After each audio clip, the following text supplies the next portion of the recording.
Hello, Lishana Tova, and welcome to our radio presentation of Phoenix Wright, Ace Attorney.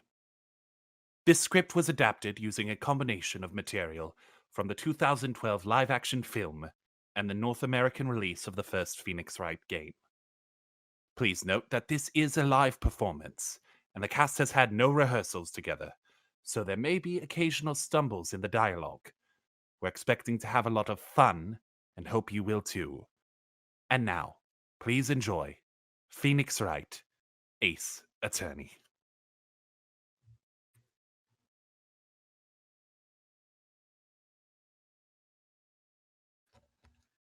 In the year 20XX, the Japanese government, in response to a rapid increase of violent crimes, introduced a new judicial system wherein the defense and prosecution face each other in open court before a judge who is required to declare a verdict of guilty or not guilty within 3 days. This became known as the bench trial system.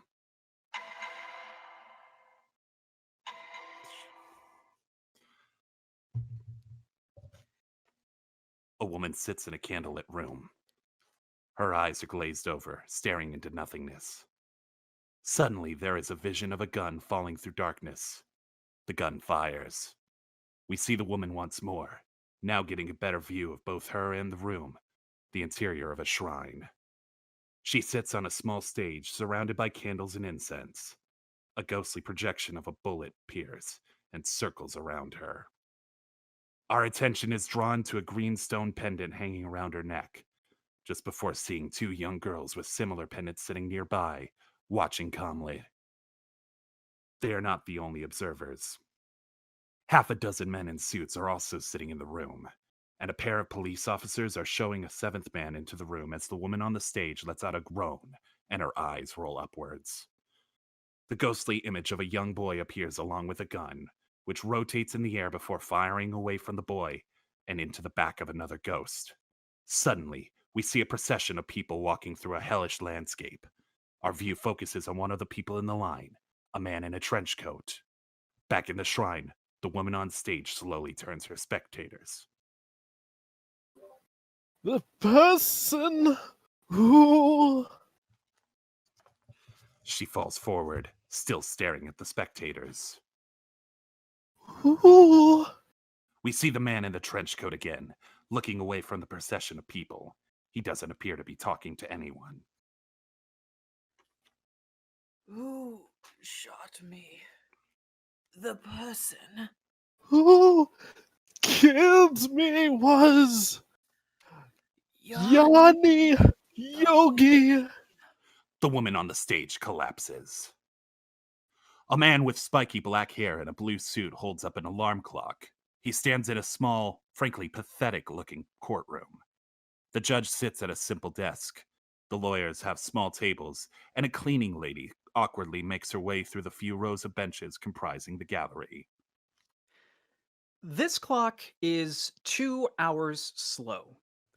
Your statement that you left the victim's room at 2 p.m. is, by definition, wrong. He turns to a man on the witness stand, who regards him smugly but says nothing. At the other side of the small room, a man who is obviously wearing a toupee responds on the witness's behalf. There's no proof that the clock was slow on the day of the incident. That is true. A man with spiky blonde hair and an orange jacket stands up from a nearby bench. Hey! The judge, a middle-aged man with glasses on the edge of his nose, calmly hits his gavel against the sounding block.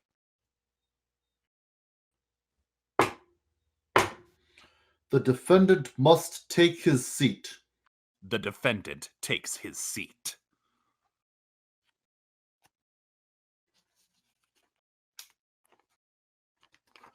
Mr. Wright, your dilly-dallying makes a mockery of the bench trial system. Phoenix frantically flips through his files with a desperate expression. Nick? Oh, I'm so screwed. The view changes to another courtroom, whereas the first one was cramped and dusty with a few tables for the onlookers and a judge sitting at a simple desk. This courtroom is ornate to the point of being ostentatious. There are marble pillars and statues lining the room. The prosecution and defense stand behind large wooden bars with elaborate carvings on the sides. The judge's bench sits on a raised platform, elevated well above the defense and the prosecution tables, and there is a large gallery filled with onlookers.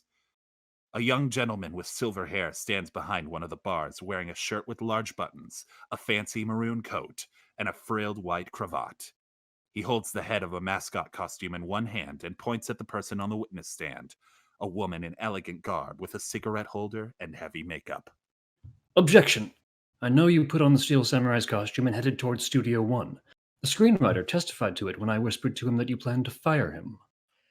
That's ridiculous. I never said I was going to fire him. I simply shared my personal conjecture. The screenwriter chose to reveal everything on his own. Shut your mouth! The defense attorney at the other side of the room interjects. That's dirty Miles Edgeworth! No one approves of your court romantics! Your Honor, this can't be permitted! My methods neither violate nor contradict the law.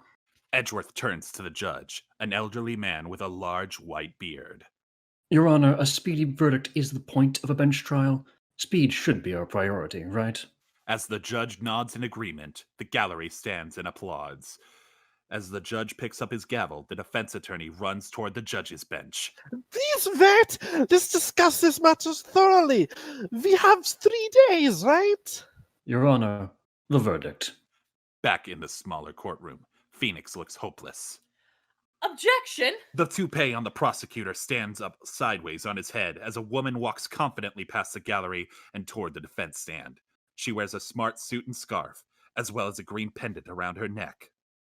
Mia, I mean, Miss Faye, Mia holds up a small booklet containing notes. The victim had just returned home from abroad. There is a 14-hour time difference between Japan and New York, but if you're looking at the clock, the difference appears as 2 hours. The victim had not adjusted his clock back after returning. The prosecutor recoils in shock, and the witness screams and reveals that they too were wearing a toupee by pulling the top portion of their hair off. He throws it like a frisbee, hitting a startled Phoenix in the chest. Your Honor, I think any further debate is a waste of time. Please give your verdict right away. I find the defendant, Larry Butz, not guilty. The judge hits his gavel, and a few people in the gallery clap lamely as a worker in a bland uniform throws a fistful of confetti, obviously made of normal paper scraps, at Larry. She throws 2 additional fistfuls at him with a bored expression before walking away. Larry lets out a small sigh of relief. Nearby, the witness-turned-guilty party stands stunned, foaming at the mouth. As Phoenix, Mia, and Larry walk out of the courthouse, they see a massive pool of reporters waiting. Hey, hey, hey! Larry quickly runs down the steps and holds out his arms triumphantly. The reporters look at him, completely disinterested. Sorry, we're waiting to interview someone else. Larry runs into the crowd of reporters, getting in their face. What? No, I'm Larry Butz. Got a not guilty verdict? How about an interview? The guy who won the not guilty verdict. Shouldn't you be interviewing me? Hey, you, Mr. Cameraman, film me, will ya? Phoenix runs in and grabs Larry. hey, stop it. You there, which paper are you from?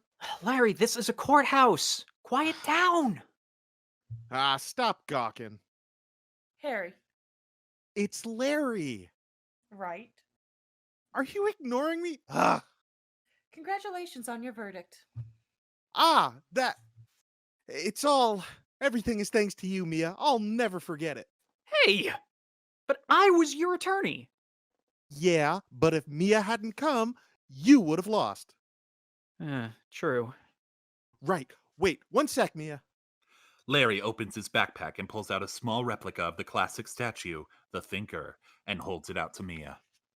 I want you to have this. What is it? Larry twists the head of the statue, and a low-quality recording of his voice is heard. Beep, beep. I think it's about 11:25. Oh, a clock. How nice. He makes and sells these stupid toys at his shop. If you don't want it, Just say so. Hey, shut up! This guy isn't an ordinary clock. When you're in trouble, he'll think with you. Pray to him and bam! The answer will pop into your mind. Don't peddle your wares to her. Anyway, here you go. Well, I think our work here is done. Shall we be off? Yeah, I guess so. Say, how about dinner? On me? We'll drink a toast to innocent Butz. Yeah! Oh, speaking of Harry, you were saying part of why you became a lawyer was because of him. Yeah. Part, at least. Well, you'll have to tell me more about it sometime.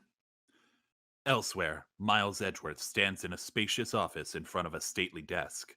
Behind the desk sits an older gentleman with flowing white hair, a fancy blue coat, and a cravat even bigger than Edgeworth's. On the desk is a newspaper with the headline, Miles Edgeworth, Turnabout Trial Win. Excellent work, Edgeworth, winning such a tough case at your age.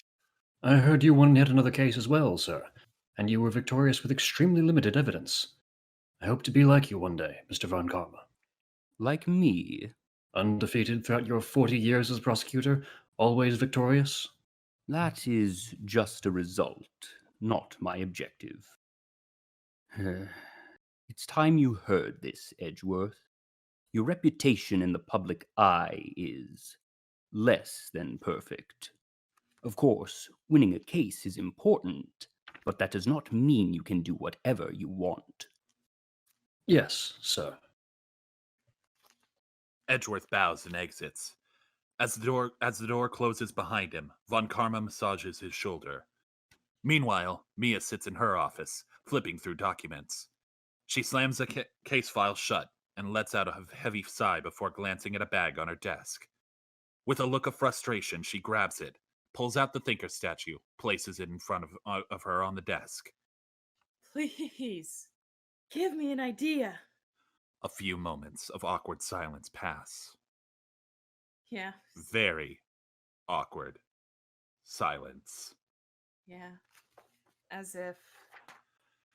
Mia lets out another sigh and her eyes wander down to her desk. Something catches her eye. She leans in toward the document, stares at it for a few seconds, then looks up at the thinker with a smile. That's it! We see Mia descending a spiral staircase underneath the courthouse and enter a large evidence room holding a flashlight. We then see her holding a small plastic bag containing a bullet. The information card inside the bag has DL6 marked on it. This explains everything. Mia is seen running through a tunnel, looking over her shoulder. Her voice is heard. Phoenix, I've been following a certain case for a long time now. I just got my hands on an important piece of evidence and will likely lead to a huge trial. I want you to assist me. Can we talk in our office tomorrow night? Mia takes off her heels and continues running. As she runs out of sight, we see a man with dark glasses and long, greasy black hair watching her. The next day, Phoenix is hanging out at Larry's shop, a gaudy lakeside stall with large, tacky signs advertising various trinkets for sale. So, how's my new product? The Steel Samurai Bun. Even though these say new product, it's basically the same thing as before, right? You just swap the label. Phoenix holds up a box that says Steel Samurai Bun and peels off a sticker to reveal that the packaging originally said Red Bean Bun. Duh, I'm profiting off of the Steel Samurai's popularity. Right? What? Life's a free ride. Get some while you can. Larry walks over to the edge of a lake and turns on the air tank, which inflates a massive balloon float that looks like a robotic samurai. Later that evening, we see Mia pacing through a second-story window that has Faye & Co. law offices painted on it. Phoenix walks into the lobby of the building just in time to see the elevator door closing in front of a girl wearing a purple robe. Upstairs, Mia is standing in her office reading a book. The thinker statue on her desk quietly begins to move before being lifted up. Someone carries the statue across the room, silently approaching Mia, who turns and sees the assailant with only enough time to gasp. A few minutes later, Phoenix enters the office. Hey, Mia, sorry I'm... Phoenix goes silent. as he sees Mia splayed out on the floor with a pool of blood next to her head. Mia? Mia! Mia! Phoenix rushes and kneels down beside her. She remains silent and still, dead. Phoenix sees the Thinker statue nearby and picks it up, still looking shocked. He then notices the girl in the purple robe he saw in the elevator, sitting on the ground nearby, looking equally shocked. Now that he's able to get a better look at her, he notices that she looks like a shrine maiden. She has a pale pink dress under her robe, a red sash around her waist, and a necklace with a green pendant around her neck. Who are you? The girl frantically shakes her head from side to side as she quietly sobs. Phoenix realizes he's still holding the statue. No, it's okay. I work here. I am... Oh, we should call an ambulance. Phoenix runs to Mia's desk and picks up the phone that is on it. But when he holds it up to his ear, there's no dial tone. He looks at the receiver again, and with a small amount of force, is able to break the phone casing apart. Freeze! Police! 4 police officers barge into the office, 2 in normal uniforms, and 2 detectives in trench coats. Phoenix drops the phone and holds up his hands, only to realize that he's still holding the statue. No, not me. It's not what you think. Here in the office. You're not the one we're looking for, pal. The witness saw the moment of the crime and said it was a woman. She's the criminal. The detective points out the window at 2 men who are watching from the open window of the adjacent building. One of them is a police officer, and the other is a man with dark glasses and long, greasy black hair. He makes a finger gun and points at the girl in the purple robe. The detective inspects the scene, quickly finding a receipt with writing in blood on the back of it. It says, Maya. A receipt for an electric lamp? Phoenix turns to the girl in the purple robe, who is standing near the corner of the room with a terrified expression. And who might you be? Faye.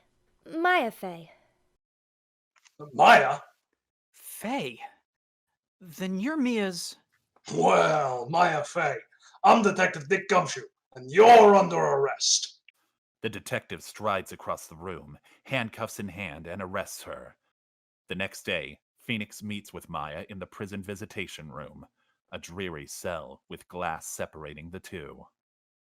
The Faye clan is a family of spirit mediums. Spirit mediums? Huh, so you're one too? Well, I'm still in training. I only had my sister. My father died when I was very young, and I don't know where my mother is. You don't know? About 15 years ago, our family was involved in an incident. There was a bit of an unusual murder. The case ID was DL6. It made quite a stir. Everyone was talking about it, apparently. The police were running out of leads, and they were getting desperate. They didn't use a spirit medium, did they? The police convinced my mother to try and contact the victim. Oh, wow. So what happened? We flash back to the woman in the shrine, Mia and Maya's mother, mid-channeling. The one who shot me was Yanni Yogi. A mob of reporters clamor outside a police station as a man is escorted out of the building, his face covered by a jacket. The man is rushed into the car by officers.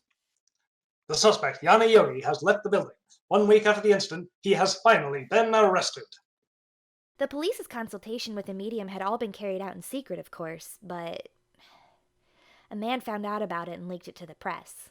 He told all the papers that my mother was a fraud, and the media jumped on it big time. We see various headlines. Medium to support investigation in the DL6 incident. Condemn Misty Faye, fake spirit medium. After that, she disappeared. Several years later, my sister announced she'd become a lawyer and left home. Oh. So you live by yourself? Yeah, I've gotten used to it, though. Oh, if you don't mind, would you let me defend you as your lawyer? I'm on your side, so How about it? Maya looks at Phoenix for a moment before silently nodding. Phoenix nods in return. In that case, why did you come to our office last night? My sister called me. Her message should still be on my phone. We see a flashback of Mia leaving the message. She holds a small object in her hand, inspecting it with amusement as she talks. You're coming back for Christmas, right? It's been so long since we've seen each other. Oh, I got something interesting today. It's a talking table clock shaped like the Thinker. You'll love toys like this. You love toys like this, don't you? Well, it's not a clock anymore. We see the statue of the Thinker on the desk, with the bottom removed, revealing various gears inside of it. The object in Mia's hand is one of those gears. Well, I'll see you soon. We see Gumshoe and Phoenix listening to the message on Maya's cell phone in the police station. Gumshoe takes the phone and moves behind his desk. Oh, about Mia, her autopsy? You want to see it? Yes, please. No problem. Gumshoe rummages through the files on his messy desk for a moment before pulling out a folder and handing it to Phoenix. Mia Fay's autopsy report. Oh, thank you. This must suck for you. Phoenix silently flips through the report. It doesn't matter what you find, pal. You won't win the trial. Oh? Why not? Because the prosecutor that's been assigned to this case is Miles Edgeworth. Phoenix looks up from the autopsy report in horror. The scene shifts to Edgeworth walking through a throng of reporters on his way to the courthouse. Phoenix is waiting on the steps outside the courthouse, but Edgeworth continues without looking at him. Finally, we meet. Edgeworth. Edgeworth stops, but remains facing away from Phoenix. What are you doing in a place like this, Phoenix Wright? Why did you become a prosecutor? I assumed that you... As Edgeworth continues walking up the steps, we hear a child's voice. What about you, Miles? We see a flashback of 3 children, who are very obviously a young Phoenix Wright, Miles Edgeworth, and Larry Butz, sitting in an elementary school classroom. The young Miles speaks. I'm gonna be a great defense attorney, just like my dad. An attorney? Yeah, An attorney? Seriously? yeah. A defense attorney, huh? What about you, Phoenix? It's a secret. Oh? Oh? Come on, tell us. Oh, more like there isn't anything. That guy sure has changed. Back in the present, Larry has appeared next to Phoenix. This is as surprising to Phoenix as it is to us. Huh? Why are you here? Larry holds up an admission ticket for the courtroom gallery. We move inside and see a bailiff escorting Maya into the courtroom, showing her to the defendant's side of the room. Meanwhile, people fill the gallery. The spectators include Larry and Prosecutor Von Karma. The bench trial of Maya Fay is now in session. The defense is ready, Your Honor. The prosecution is ready, Your Honor. The prosecution has evidence she committed this murder, and we have a witness who saw her do it. The accused is, without a doubt, guilty. I call the first witness to the stand, the chief officer at the scene, Detective Gumshoe. Detective Gumshoe takes the stand. Detective Gumshoe, you immediately arrested Miss Maya Fay, who was found at the scene, correct? Can you tell me why? Yes, sir. We had hard evidence at the scene. Words written by the victim. A dying message using her own blood in the moments before her death. I knew that. The name Maya was written in blood. Edgeworth elegantly snaps his fingers, and the ceiling of the courtroom opens to reveal a massive, complex mechanical apparatus that descends into the courtroom, projecting holograms of the bloody paper in the air. We also found blood on the victim's finger. Tests confirmed that both blood samples belong to the victim, Mia Fay. That is all. Very well. The defense may begin the cross-examination. Thank you, Your Honor. Detective Gumshoe, you claim that the victim, Mia Fey, wrote this note? Of course she did. No one else could have written it. Objection! You have it backwards, Detective. The victim is the only person who absolutely could not have written it. Phoenix slams his hands on the table in front of him, and a hologram appears in the air before him, displaying a document. Take that! Phoenix shows off the sophistication of the display system by rotating and then shoving the projection across the courtroom. Gumshoe recoils unnecessarily as the projection flies through him, stopping just past the witness stand where he and others can read it. The display zooms in on a single field. According to the autopsy report from your department, Mia's cause of death was, quote, single blunt force trauma, quote, and that, quote, death was instantaneous, quote. She died immediately. But No butting your way out of this one, Detective. Objection! Mr. Wright, that autopsy report is outdated. A second autopsy was performed yesterday at my request. What? Edgeworth snaps his fingers again, and a new autopsy report appears where the old one had been projected. It is identical, except for a slight change in the cause of death field. The second autopsy states there is a possibility the victim lived for several minutes after the blow. I received these results this morning. Please let the record show the amendment. No way. Therefore, the victim could have easily had the time to write Maya. Your Honor, this is new evidence to me. People in the gallery murmur over the dispute. Prosecutor von Karma frowns but stays silent. The judge sounds his gavel several times. Order of the court. Unfortunately, this autopsy report is official. The court accepts it as evidence. Now then, the prosecution calls its next witness, the man who saw the crime and called the police. Gumshoe steps down, and the man with greasy black hair and dark glasses takes the stand. Witness, state your name and occupation. Red White, freelance magazine reporter. My independent business is registered as Blue Corp. Maya quietly perks up at the witness introduction. Red, White? We see her recall seeing news articles written by him, including court reports. Red, White of Blue Corp, and dressed in black. What a colorful character. The night the incident happened, I was drinking lemon tea and looked out my window. We see Red's recollection of the incident as he describes it. He stands in his office, savagely crushing a half lemon above a teacup with one hand before picking up the cup and daintily sipping from it. I saw a strangely dressed girl strike the victim. I was extremely shocked when I saw it. Did you get a clear look at the murder weapon?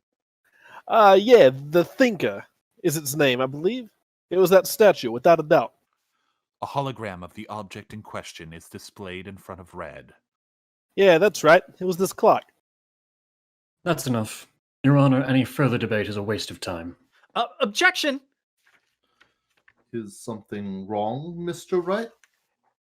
Your Honor, the witness just said something extremely important. Mr. White, you called this a clock, is that right? Yeah. Your Honor, does this look like a clock to you? Huh? No, actually... The judge flips through a few documents on his stand. The evidence record merely states that it is a statue of the Thinker.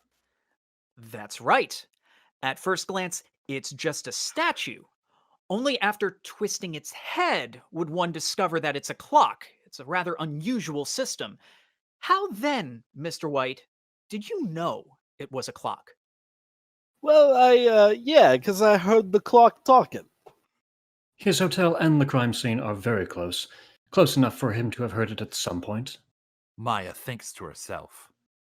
Huh? Mr. Wright, do you have a response? That,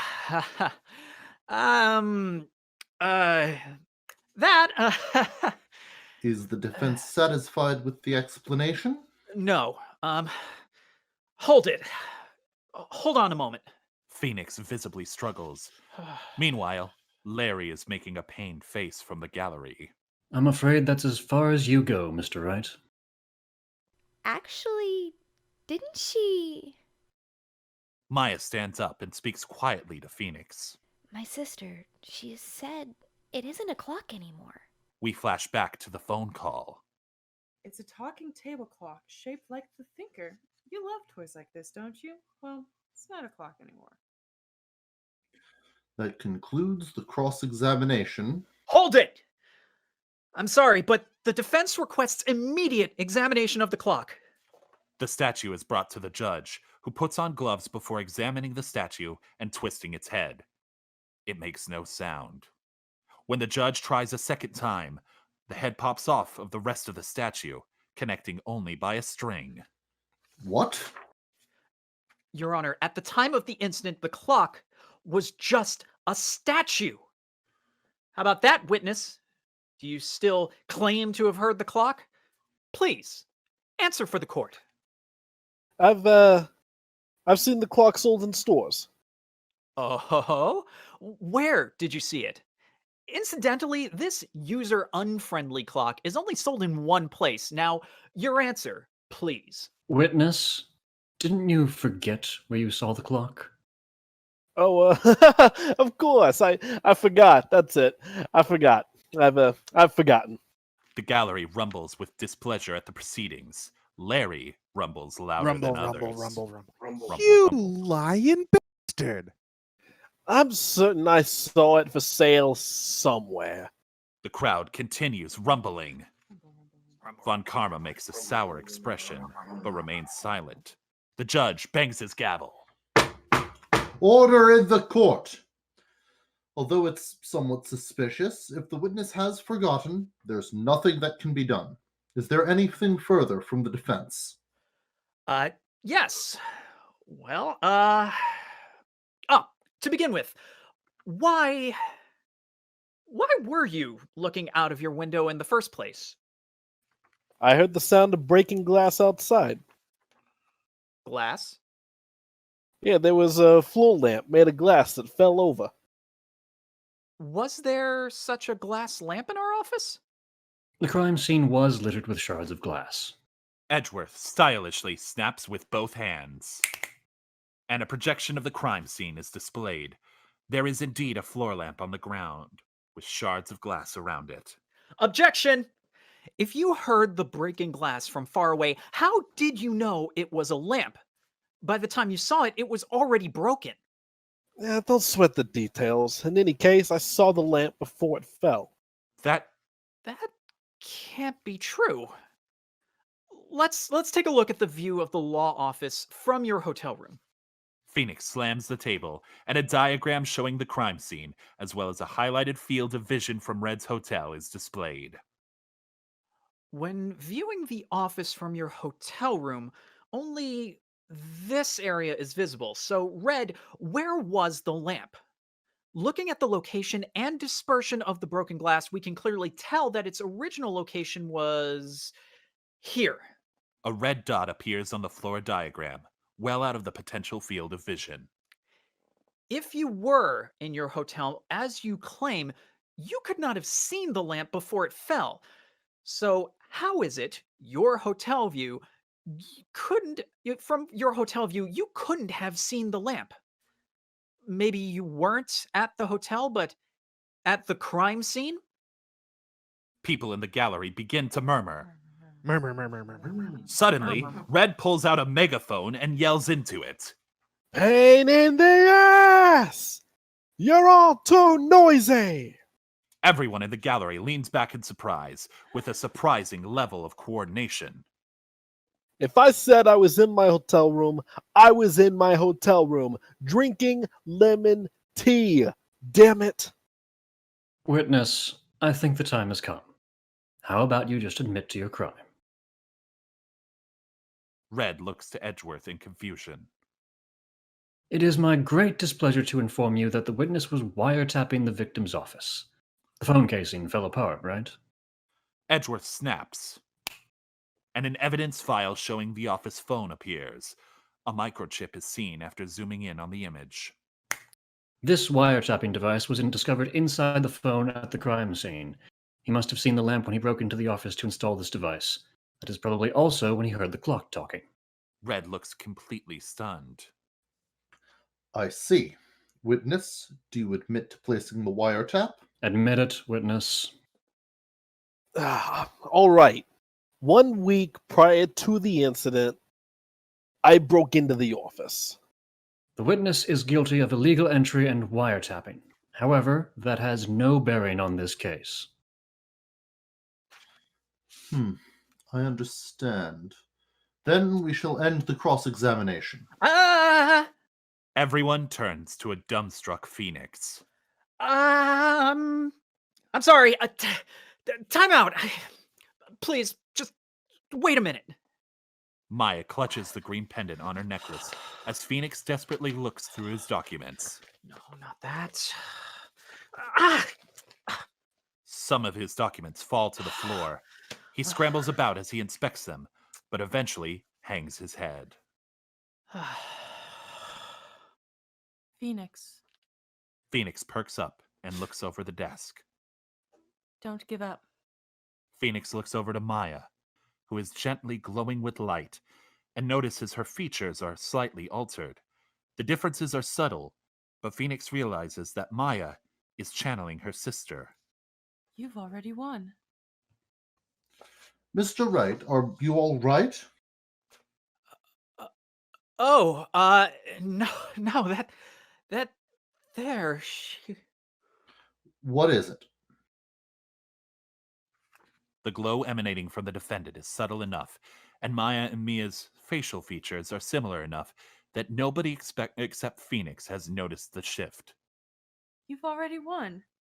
Phoenix, the truth is in your hands. Phoenix looks down at the last piece of paper he grabbed off the ground, a copy of the bloody note from the crime scene. Mr. Wright, what's wrong? There's nothing more pathetic than an attorney who doesn't know when to quit. The witness didn't see the lamp when he wiretapped the office. Take that! Phoenix holds out the paper, and a matching hologram appears. I believe we've already settled the matter with this bloody note. Aha, that's not the problem. Check the back. The projection of the paper rotates, revealing that it was written on the back of a receipt for a lamp. This is a receipt for a lamp. Yes. According to the date printed on the receipt, the lamp was bought after 4 p.m. on the day of the murder. Therefore, at the time of the witness's alleged illegal entry and wiretapping, which the witness has said was a week before the incident, the lamp was not there. Mr. White, you saw the lamp on the night of the crime at the murder scene. The defense believes that this witness murdered Mia Fey and is the true criminal. All right, hold it. You proved that I was there, but not that I killed her. And I didn't kill her. The gallery is in an uproar. Larry runs up to the guardrail separating the gallery and the main part of the courtroom. Stop spouting nonsense, asshole. Come here. Yeah, I'm talking to you. How about you and get that dumb look off your face and come here? Order! Order! The crowd calms down. Larry gives the judge a quick bow before scurrying back to his seat. With this, the witness's testimony that he saw the crime is fundamentally overturned. Prosecutor Edgeworth, do you have anything further? Edgeworth silently and emotionlessly shakes his head. I find the defendant, Maya Fey, not guilty. Large holographic projections of the words "not guilty" appear in the air, along with virtual streamers. Real confetti falls from the ceiling, and a trumpet fanfare plays. The projections glitch a bit with static, but it still looks pretty nice, and the audience applauds in approval. Screw this. I'm out of here. Red begins storming toward the exit with a scowl on his face, but Gumshoe walks in through the door as Red approaches it. Where do you think you're going, buddy? Huh? You're under arrest. As Gumshoe apprehends Red, Phoenix and Maya, still channeling Mia, go out to the defendant lobby. I never thought I'd be saying this again, but congratulations! You're lucky I was born a fae. I'm lucky I had both you and Maya on my side. I'm glad you made it. Thank you, Phoenix. You risked a lot to help me, and Maya. I won't forget it as long as I can. As long as you can? My time here's running out. Maya's powers are still weak. I can't stay here for that long. What? No. No, there's still so much to say. Don't worry. I'm sure we'll meet again. Speaking of which, can you come to the office tonight, say 6? The office? I'll see you later. Mia waves to Phoenix as they leave the courtroom. Phoenix leaves shortly afterwards and finds Edgeworth on the courthouse steps waiting for him. Right. I must say, I hadn't expected to meet you again after all these years. However, in retrospect, it would have been better had we not met. Thanks to you, I am saddled with unnecessary feelings. Unnecessary feelings? Yes. Unease. And uncertainty. Aren't those kinda necessary? They only serve to get in my way. You listen to me, Phoenix Wright. Don't ever show your face in front of me again. There is a tense, sexual tension in the air. Without waiting for a response, Edgeworth turns and walks away, his overly ostentatious coat billowing behind him. Troubled, Phoenix makes his way to the office. Later that evening, his visitor arrives. You came! Mia. I was kind of worried you might not. Huh? Of course I came. Well then, I'm pretty hungry. How about a burger? Mia? You should see your face! Mia! What are you talking about? It's me, Maya. Maya? What, did I look like my sister? Look like you were her. I might be able to use that. Oh, Phoenix, go to the store and buy me lunch, would you? Maya, why are you here? Because of this. See? Mia wrote me a letter. Take care of Phoenix for me. Take care of... Huh? She means the office. This office. Someone has to help with the new Wright & Co. law offices, right? And who better but me, Maya Fey, reporting for duty. Wait, no, on second thought, let's make this casual. Yo, Nick, Maya here, ready to get down to business. You don't mind me calling you Nick, do you? It's a great name. Mia said that's what your friend Larry calls you. Nick. Yeah, so what can I help with, Nick? Well, if you don't mind, could you tell me more about the DL6 case? In her last phone call, Mia mentioned a case that she had been following for a long time. Mia said there would likely be a huge trial soon. She must have been referring to the DL6 case. Actually, I was supposed to assist her. So, I've decided that I'm going to continue Mia's work. Would it be alright if I helped as well? You want to stick around? Well, now that I think about it, Mia mentioned that she'd gotten her hands on an important piece of evidence. Did she tell you anything about it? I searched the office, but I didn't find anything. Red might have taken it or even destroyed it, so... I don't remember her mentioning anything like that, but I'm sure we'll be able to figure it out. Oh, it's just about dinner time. Let's go get some burgers, Nick. There's a great burger joint just down the street. Come on. Okay. Hey, wait up! Later that evening, Phoenix consults Mia's records in the office. The DL6 case. 15 years ago, in the evidence storage room in the basement of the court, an attorney was murdered. The murder weapon was a piece of evidence for another case. The primary suspect, Yanni Yogi, pleaded insanity, and since he couldn't be held criminally liable, was declared not guilty. We see two people sitting in a rowboat on the lake in the middle of the night. One of them stands up and pulls out a revolver and points it at the other, who we see is Miles Edgeworth. The first person shoots the gun, but misses Edgeworth. Merry Christmas. They hold out the gun again and fire. Back in the law office, Phoenix continues reading through old files and news articles. He finds one that reads, Attorney Gregory Edgeworth murdered. The victim was Miles's father. Back on the lake, the person who isn't Edgeworth falls out of the boat. Edgeworth is seen picking up the gun, still inside the boat, and looking at it in shock. The next morning, Phoenix is passed out, having fallen asleep with his face in the documents he was researching. Maya bursts into the office. Nick, TV, TV, TV, TV, TV! She runs up to him, hitting him until he wakes up. Turn on the TV quickly! What is it? Maya grabs the remote and turns the TV on. It shows a group of tourists at the lake. 2 tourists are being interviewed. We were standing here to take a picture when we heard a loud noise behind us, so we turned around and it was huge. A photograph is shown on the TV of what appears to be the blurry long neck and head of a lake monster appearing behind the couple. A large unidentified animal was sighted at Gourd Lake. The town is buzzing with excitement. Locals are calling it Gordy. Gordy? Ugh, this isn't the report I wanted.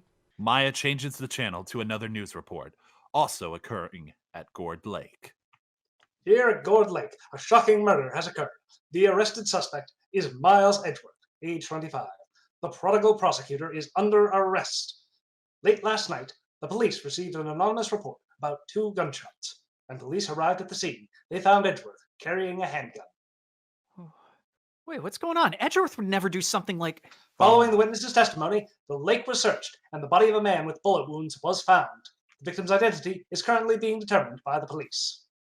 Phoenix rushes to the police station in the rain, weaving his way through reporters and other onlookers. Detective Gumshoe also arrives at the station. The police station's costume mascot, the Blue Badger, runs up and holds an umbrella over him. The Blue Badger outfit looks more like a cartoon jester than a badger, but it's certainly cute either way. Phoenix is able to meet with Edgeworth in a detainee visitation room. Edgeworth sits across from Phoenix, expressionlessly. I didn't want you to see me like this. Not you. Miles, I want to help you. Help? Me? Don't flatter yourself. You're just a rookie attorney who has been in court twice. If I wanted an attorney, there are plenty more out there more skilled than you. Guard, we're finished here. Wait, Miles.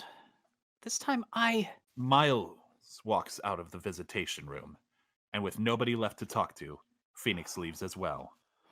Maya is waiting outside for him. Well, how did it go? He said he'd find a better attorney. It's only natural, I guess. It won't happen. Detective Gumshoe walks up to them. There's not a single other attorney who will represent Prosecutor Edgeworth. None. He made enemies of every attorney whose clients were found guilty because of it. Mr. Wright, I hope you'll defend Prosecutor Edgeworth. Gumshoe bows deeply to Phoenix. I would, but Miles declined my offer. Detective Gumshoe, why do you want to help Mr. Edgeworth so much?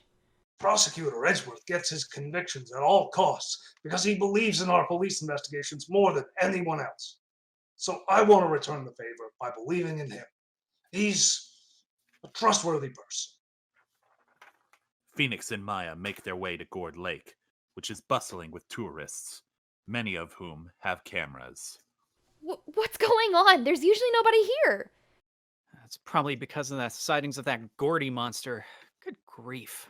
Hey, Nick, look over there. Maya points to the shore of the lake, where a camera and microphone are set up on stands, ornamented with colorful fake plants that are clearly not native to the area in a misguided attempt to camouflage them. Phoenix and Maya approach the devices to get a closer look. Huh. I think it's set up to activate in reaction to sound. Wow, cool. Let's try it out. Phoenix! Ah, stop that. You're embarrassing us. Is dumb. What in the Sam Hill? Will you knock that off? Phoenix and Maya look over to a nearby tent and see a woman with a large afro poking her head out. She struggles for a moment, wriggling her way out of her sleeping bag before running over to them. Get your hands off of my camera. And don't you go try to play stupid with me just because you think I'm some kind of country bumpkin. Yeah, I know how y'all Yanks think. I say there's some Southern folks that talk with an exaggerated drawl. Why must they be so dumb? Well, let me tell you, just because I might be dumb don't mean we all are. Sorry. Maya, let's go. Your camera's broken. It doesn't react to boring girls like you. This here's right looking for a bigger sound with a hint of adventure in its tone. She called me boring. You are boring. You don't have even a speck of adventurous spirit. Maya charges at the woman, but Phoenix stops her. This adventure you speak of, it wouldn't happen to be, The woman pulls out a newspaper with a headline about the Gordy sighting and the photograph that was taken by the tourists who accidentally caught it on camera. Wow, Gordy really does exist. It says the person set the camera's timer and then posed with his girlfriend. Just as the camera went off, they heard a loud sound. Gordy lets out a huge roar when he appears. This camera is set to react to loud noise. I don't have to stand around all day waiting for it. Huh. So, even if it's not Gordy's cry, the camera will react to any sound that's loud enough. For example, I don't know, a gunshot? I guess it would. Huh. Your camera didn't get a picture of the murder, did it? It would have been taken late last night. Y'all are investigating a murder? Sounds cool. Why didn't you say so in the first place? I checked all my photos once, just don't remember seeing anything exciting on them though. But if I got something, I could be a witness to a genuine murder? Yee-haw! I'll go check that film. Oh, and I'm Lotta Hart, but y'all can call me Lotta. Lotta rushes back to her SUV and rummages through some photos. Let's see, how about this here? Lotta shows them a photograph that has nothing except fog on it and a timestamp. Aw, there's nothing on it. 11:30 p.m. on December 24th. It was later. The gunshots were reported after midnight. You got anything for the 25th? Lotta flips through a few more photographs and gawks at one. Aha! We got a bingo. Whoa! That gun was photographed so clearly. Huh? Let me see. Lotta quickly pulls the photo to her chest. Wait a sec. Who are y'all again? He's a defense attorney. He's got a badge and everything. So that means y'all are on the criminal side, huh? Lotta grabs the other photo back from Phoenix. I gotta go to the police station now, but seeing these photos reminded me of something. I saw a murder happen. I'm a witness. Could you tell us what you saw? Nice try, honey, but I wasn't born yesterday. I'm a witness, and that means I'm on the side of justice. No way, I tell y'all. Bye now. Lotta closes up her SUV and runs off. As Phoenix and Maya continue their way around the lake, they run into Larry, who is listening to the radio with earbuds on. Hey, seems they identified the victim.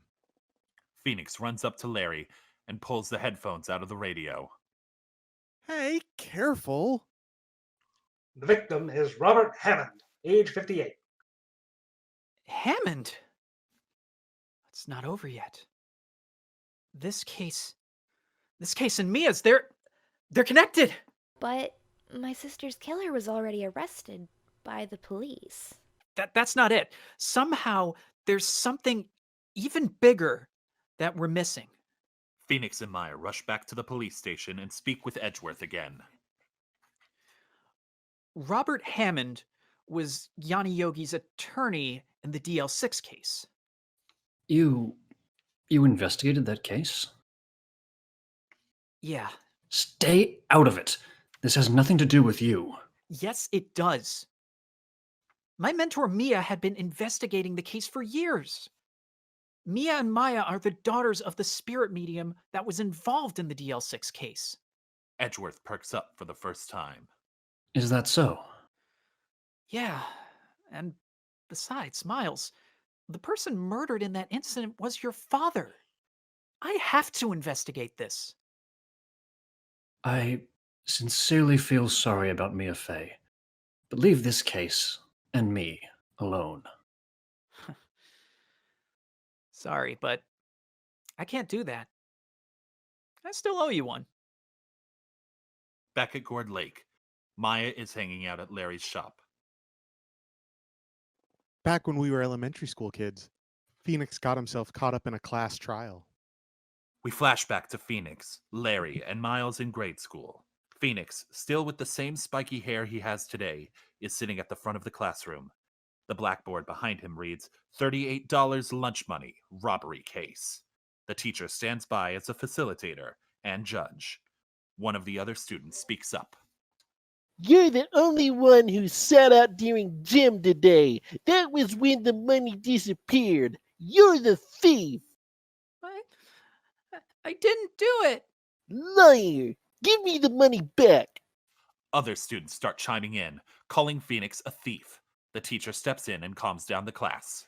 Everyone, please quiet down. Phoenix is not a bad person. Phoenix, a bad thought just occurred to you for a second, right?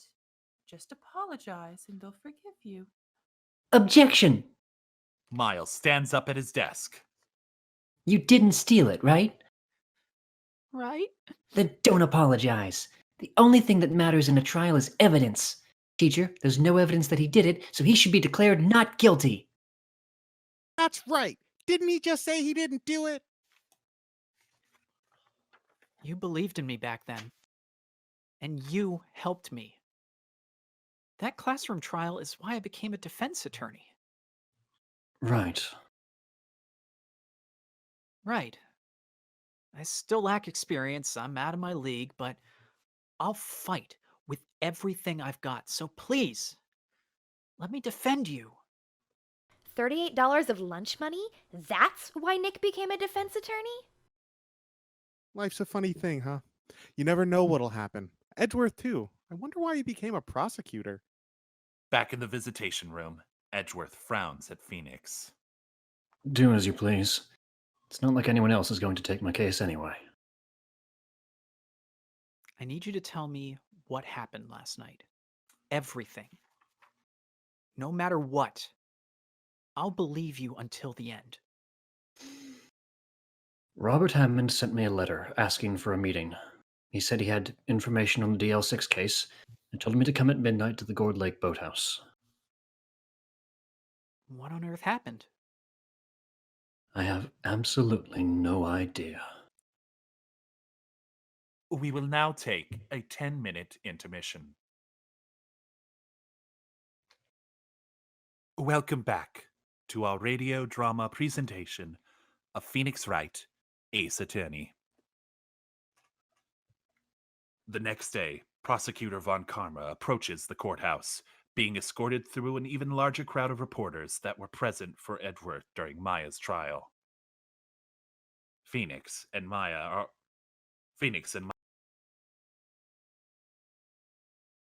Is this Von Karma guy really that good? He's only the best prosecutor there is. Manfred von Karma hasn't lost a case in his 40-year career. He's a god among prosecutors, and he's Edgeworth's mentor. And now he's trying to get Edgeworth found guilty? What a creep! Oh, wait, maybe he's planning on losing on purpose to help his pupil. Yeah, not a chance. He prides himself on his perfect record. He'd never throw a case, even for his star pupil. He's also a workaholic. You know, he's only taken one vacation in 40 years. One day off 15 years ago. That's it. Von Karma finally makes his way through the crowd and ascends the stairs. Mr. Wright. Yes. I'm happy that Edgeworth was able to find such an outstanding attorney. Well, let's make this fair and square, shall we? Von Karma offers Phoenix a handshake, which Phoenix accepts, while the reporters take pictures of their sporting display. Inside the courthouse, Edgeworth is escorted into the courtroom by the bailiff and sat in the defendant's box. Phoenix, Von Karma, and the judge all take their places. Maya sits in the gallery. Court is now in session for the trial of the shooting incident at Gourd Lake. The defense is ready, Your Honor. Fool. Do you seriously think I would stand here were I not completely prepared? Yes, of course. My apologies. The prosecution will provide decisive evidence as well as an irrefutable eyewitness. I call that witness to the stand now. Lotta Hart takes the stand. It was on that night of Christmas Eve, a little past midnight, I reckon. I was in my car when I heard a bang coming up from the lake. When I looked through the window, I saw two gents in a boat. Then there was another bang, and then there was only one man left in the boat. That's enough. Your Honor, she happened to get photographs of what happened. The holographic projection machine descends and displays two photos, which are just as Lotta described. The first with the silhouettes of two men in a boat, and the other with only one silhouette. This is highly decisive proof of what happened. Defense, you may begin your cross-examination, please. You've got this, Nick. You just have to focus. Phoenix does not look like he has this. He looks unfocused and overwhelmed. When you say it was after midnight on Christmas Eve, so that means it wasn't Christmas Eve, but actually it was Christmas? Everyone falls over. Everyone physically falls over. Everyone in the gallery and the Discord chat falls off of their seats. Edgeworth falls off of his chair in the defendant's box, and even Von Karma stumbles where he stands, floored by Phoenix's question. Nobody questions or comments on this unified physical reaction. Is that all y'all got? Answer the question, please. Yeah, it was Christmas. So what? Phoenix pauses, clearly grasping at straws. So what's next? Next, are you certain you saw two men? Take a look at my photos. They're right there. I'm asking whether you saw them or not. Well, yes. Of course I did. You're just making her repeat her testimony. Your Honor, I've always believed that useless questioning is an insult to the court. Therefore, if that rookie attorney makes any further meaningless remarks, I demand he be immediately removed from the courtroom. Defense, please watch your remarks from now on. Yes, Your Honor. Do you have anything further? Yes, yes, well, It doesn't appear so. Then that will conclude the cross-examination. Hold it! Everyone in the courtroom turns to the gallery, where Maya has stood up. Lotta, please tell the truth. Are you associated with the defense? Did you clearly see it? That the prosecutor Edgeworth fired the gun? Witness, that is an illicit question. There is no need to answer it. The court does not acknowledge this outburst. Maya! I beg you, this is a matter of life and death. What's the big idea? Treating me like some kind of criminal? I saw him. I swears it. I clearly saw Edgeworth. Your Honor, I request the defense be held in contempt of court. Indeed. Mr. Wright, I must ask you to leave the courtroom. Objection! Edgeworth, still standing in the defendant's box, is the one to object this time. She made the illicit remark, not the defense. The one who should leave the courtroom is... He turns toward Maya. She nods understandingly and calmly exits the courtroom. Very well then. As for my ruling on this case... Hold it! The witness just gave new testimony. She said that she clearly saw the defendant. Phoenix slams the desk, bringing up the photo of the two silhouettes. As you can see, the faces of the men on the boat are not visible at all in these photos. So how is it that you clearly saw the defendant's face? The fog was thick as grits, but I saw him with my binoculars. Miss Hart, were you really looking at that boat? Well, what's with you? Of course I was looking at it. It was the only thing out there. Any normal person would be looking at it. I agree. Any normal person would. But you are far from normal. What? All y'all step over here and tell you that? Well, originally you were at the lake to catch a glimpse of Gordy, weren't you? Yeah, and so what? Well, in that case, when you heard the loud sound, you would have been scanning the lake for any sign of Gordy first and foremost. In other words, you wouldn't have paid any attention to a small boat or looked to clearly see the face of someone who was clearly not Gordy. Lotta breaks down, looking mortified. I didn't mean to lie. I thought, I could be more of a witness to a murder and all. I kind of got excited. I mistakenly thought I saw the men in the boat. I'm actually not sure. I'll be going, then. Gordy's waiting for me. She turns to Edgeworth, who is scowling at her. Sorry, yeah? Lotta quickly leaves the courtroom. What an unbelievable character. Well then, your thoughts, Prosecutor Von Karma? There were only 2 people on the boat that night, Prosecutor Edgeworth and the victim, Attorney Hammond. Since Attorney Hammond was the one who was shot, the shooter can be none other than the defendant. Objection! There was one other person who could have shot Attorney Hammond. Who would that be? Well, Robert Hammond himself. There's the possibility that he shot himself. Possibly. How absurd. The gallery begins to rabble. Order in the court! This court cannot ignore this possibility. The trial will continue tomorrow. Court is adjourned for the day.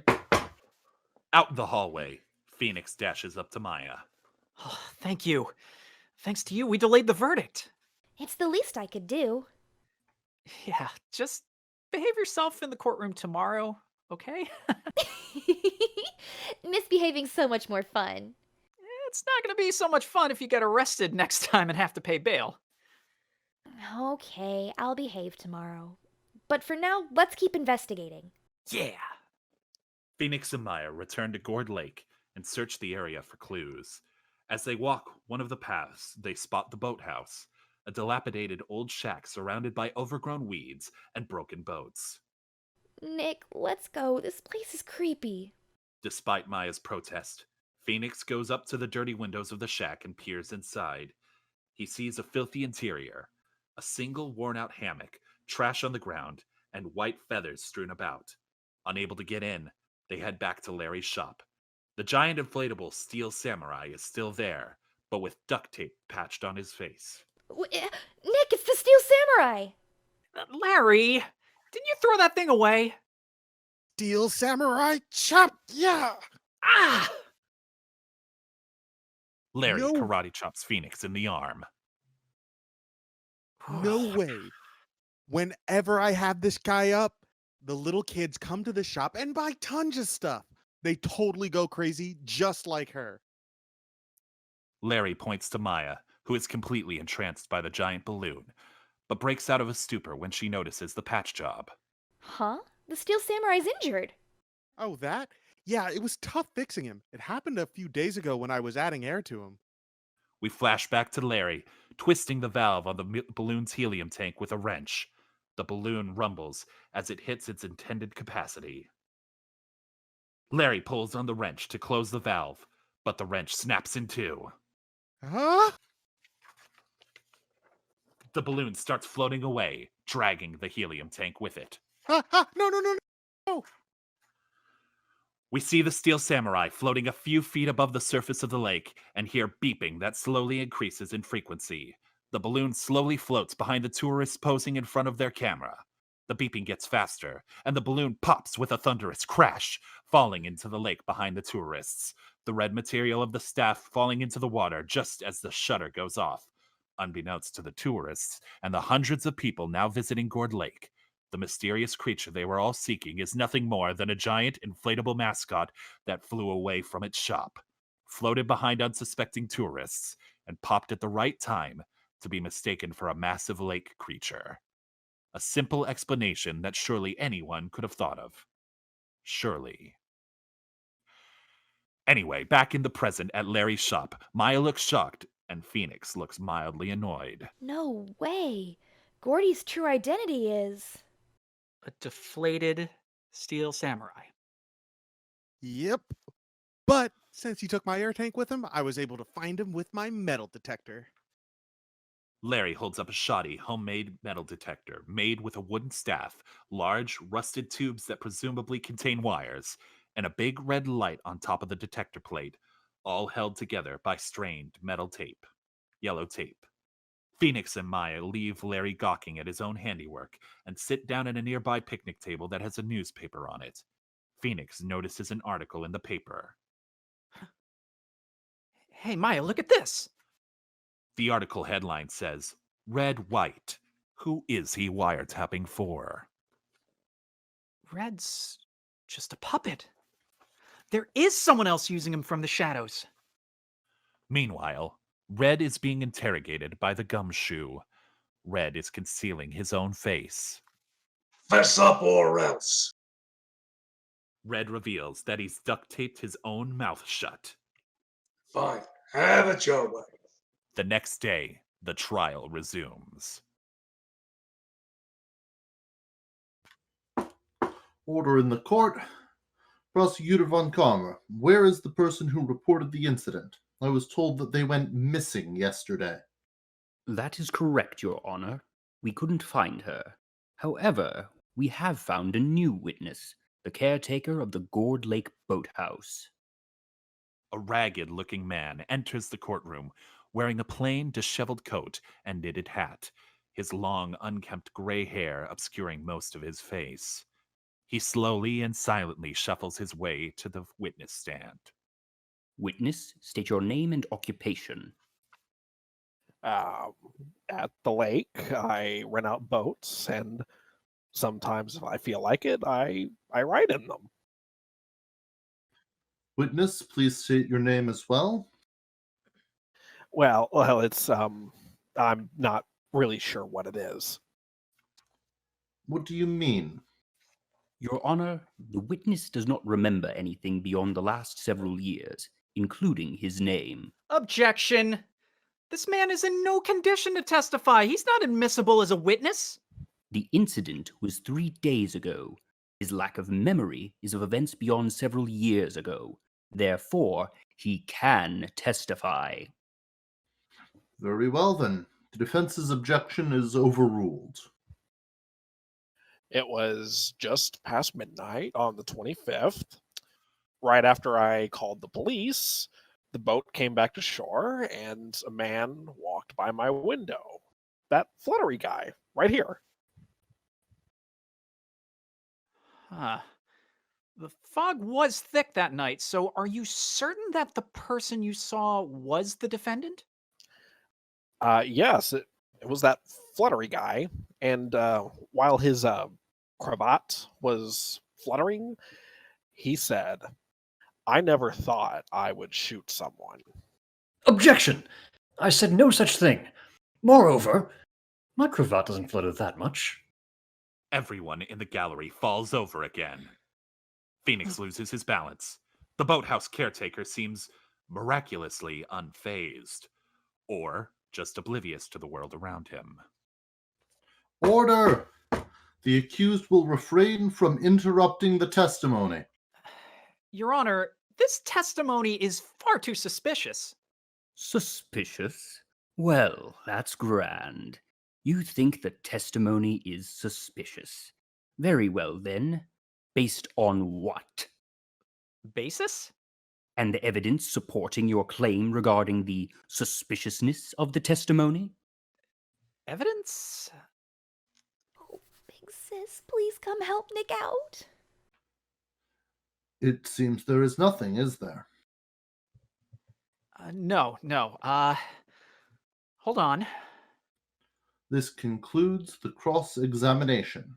Huh? Edgeworth sits down in defeat. Phoenix looks to Maya, who is still holding her green pendant, but nothing is happening. She shakes her head from side to side, unable to channel Mia. I pronounce the defendant, Miles Edgeworth, guilty. Hold it! Larry, wearing sunglasses, stands up in the gallery and waves to Phoenix. Hi, Nick. Who were you? I, just today, remembered hearing that gunshot. Gunshot? Your Honor, he is a witness for the defense. For the defense?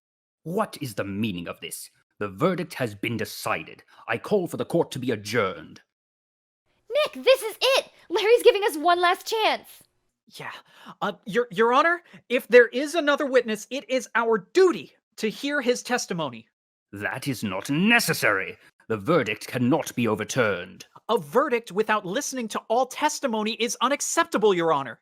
Enough testimony was given to declare a verdict. There is no problem here, Your Honor. If I may, and I may because I'm the judge, above all, we must do everything we can to prevent an inaccurate verdict. In order to make sure no mistake has been made, every witness should be heard. I hereby withdraw the guilty verdict. Show the witness to the stand. All right. The boathouse caretaker steps aside, and Larry takes the stand. Prosecutor Von Karma looks deeply annoyed. That night, I was on a boat looking for something. Then, when I found it, I secretly returned the boat that I'd borrowed. As I was heading home, I heard the gunshot. I didn't see anything, and I didn't hear anything else after that, so I went home. You heard only one gunshot, you're sure? That's what I said. But all the other witnesses heard two. Are you certain that's all you heard? Well, to tell you the truth, I'm not sure. The gallery gasps in a combination of horror, disbelief, and exasperation. Oh, God. Well, I was listening to the radio with earphones. Maybe I missed one of the shots? Maybe? Larry turns to face the gallery defensively as the crowd continues to grumble. Hey! Well, what's wrong with listening to the radio? It was Christmas Eve. I wanted someone to whisper tenderly into my ear. But all I got was for a DJ who was an old man with a hoarse voice. Hey, in 30 minutes, Christmas Eve will be over. Coming up next is everyone's favorite Jingle Bells. Check it out. And then I heard the gunshot.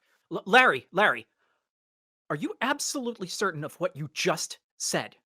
Absolutely. Your Honor, he just testified that when the DJ said, in 30 minutes, Christmas Eve will be over, he heard a gunshot. So he heard the gunshot before midnight.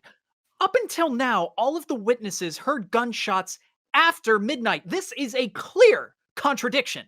Objection! He's clearly confused. These photographs from the time of the shooting do seem to indicate that he's mistaken. The two photos of the boat from earlier are projected, both with a timestamp of 12:15 a.m. on the 25th. Behold, both pictures were taken after midnight. Objection! Larry is not mistaken. Take that! With a dramatic gesture, Phoenix produces a projection of another photograph and throws it at Von Karma. Von Karma calmly raises his hand in front of himself, and the soaring projection halts in its path as it reaches his fingertips. It's the blank photograph from Lotta Hart, with a timestamp of 11:30 p.m. on December 24th. One other photo was taken that night. There's nothing in this picture, though. Aha! It's not what's in the photo that's important. The question is, why does that photo exist in the first place? The camera that took this photo was set to go off in response to loud noises. In other words, the time this photo was taken, 11:30 p.m., there was a loud sound. This matches the time the witness heard the gunshot. Objection! Prosecutor Von Karma, the situation has changed. What do you mean? Based on this photo, there is a possibility that the actual crime was 11:30 p.m. Okay then, Mr. Wright. If the murder occurred at 11:30 p.m., who was the man that was on the boat with Mr. Edgeworth, Well, of course, it was someone disguising themselves as Attorney Hammond, the real murderer. They went with Edgeworth on the boat, shot the gun, and intentionally missed, threw themselves overboard, then swam to shore, having already left the body of the real Robert Hammond where it would be discovered by the police. As for who the culprit is, there is a person that comes to mind. However, I don't know his name. You don't know. I don't know. Because he never told us. We see a white parrot in an unknown location. Don't forget DL6. Your Honor, I request another cross-examination of the boathouse caretaker. Bailiff, where's the previous witness? Your Honor, sir, the witness, he left a little while ago. He ran away? The prosecution and the police will be responsible for ensuring the custody of the witness. That will be all for today. Your Honor, what happens if the witness cannot be found? Tomorrow is the last day of the trial, prosecutor. I will be declaring a verdict tomorrow, one way or another. Court is adjourned. The boathouse caretaker is seen approaching a set of public lockers at an unknown location. He opens one of the lockers, revealing a white parrot. Hello, Polly. Kept you waiting, haven't I? Back in the courtroom, Detective Gumshoe runs up to Phoenix as the gallery observers exit. Hey, pal, Detective Gumshoe? I've organized the men. I promise you, I'll have that scoundrel in my custody by trial time tomorrow. Come what may, it's my duty to you as a police officer. Now, I'm off to catch me a criminal. Thanks. I'm counting on you. Gumshoe's manhunt, perhaps surprisingly, is an impressive task force of over a dozen detectives who immediately mobilize, with Gumshoe himself leading the charge. Perhaps unsurprisingly, Gumshoe and his impressive task force don't think to check the boathouse. Phoenix and Maya, on the other hand, do, making their way back to Gourd Lake and to the small shack. Phoenix runs up to the door and bangs on it frantically. Excuse me, sir? Sir? Are you there? Phoenix I'm opens coming in. Phoenix opens the unlocked door and enters. The interior is just as filthy as it appeared through the window yesterday. Looks like nobody's here. Maya begins rummaging around, flipping through stacks of old newspapers and inspecting trash on the floor. Maya! If we get caught, things will get complicated. Maya continues her snooping despite Phoenix's warning. She finds a few pieces of paper on the ground and looks them over. Nick, look at this! The details of the murder plans? They're all written here! What do you think it means, Nick? A shadowy figure appears behind Phoenix and Maya. There is the crackling of an electric stun gun, and the next thing they know, they're waking up on the ground, and the papers Maya had been holding are gone. They make their way back to the police station and meet with Edgeworth. Phoenix sits with his hands in his head. That sounds just like you. But one thing is crystal clear now. Yeah. There's a mastermind behind all of this. Red White was manipulated by someone into wiretapping the office. Whoever's behind this murder is probably the same person. I'm going to be calling Red as a witness tomorrow. I've submitted the paperwork on my way here. Right, there's still something you haven't told me yet. What was written in the letter that was taken away? The time has come for you to take revenge on Robert Hammond and Miles Edgeworth, the ones who ruined your life. Don't forget the DL6 incident. We flash back to 15 years ago and see a young attorney, Gregory Edgeworth, standing on the defendant's side of the courtroom. Based on all the information we have, there was no opportunity for the accused to obtain a gun. Objection! We see that Von Karma is the prosecutor for this case. Earlier this morning, this gun was discovered in the defendant's home. Von Karma holds up a pistol in an evidence bag. The elder Edgeworth looks shocked. The sound of metal gears are heard as a large CRT monitor with giant tubes and wires dangling from it descends from the ceiling. It seems that while the bench trial system may be new, the legal system's flair for the theatrical and investment in current technologies has a long-standing precedent. The monitor blinks on, displaying a detailed close-up of a bullet. This is a scan of the bullet found at the crime scene. Let's compare its ballistic markings with those of a bullet fired from the handgun we found. A second image of a bullet appears on the other side of the screen, and the two slowly overlap until they are perfectly aligned. The results are displayed. 100% match. That can't be. This evidence decisively proves that the defendant violated the firearm control law. A young Miles sits in the gallery, watching on with a disheartened expression. Father. Sometime later, Gregory Edgeworth enters the evidence storage room. He looks around cautiously before walking to the back of the room and opening an evidence locker, revealing the handgun that Von Karma had shown the court. At the same time, Miles quietly sneaks into the room as well and watches his father from behind one of the many large shelves in the room. Gregory removes the bullet clip from the handgun. As he is inspecting it, the door is heard creaking open. He quickly slides the clip back into the gun as a guard enters. Is anybody in here? Who are you? The guard sees Gregory as he quickly closes the locker. Attorney Edgeworth, what are you doing? Are you tampering with the evidence? The guard runs up to Gregory and grabs him. The two struggle, each landing blows on the other. Miles runs out from his hiding spot and desperately grabs onto the guard. Stop! Miles! Miles bites the guard's arm, but the guard shoves him away, accidentally slamming Miles onto one of the shelves. Miles slumps to the ground, knocked out. The guard lands another punch on Gregory, who drops the gun, and the guard quickly kicks it away.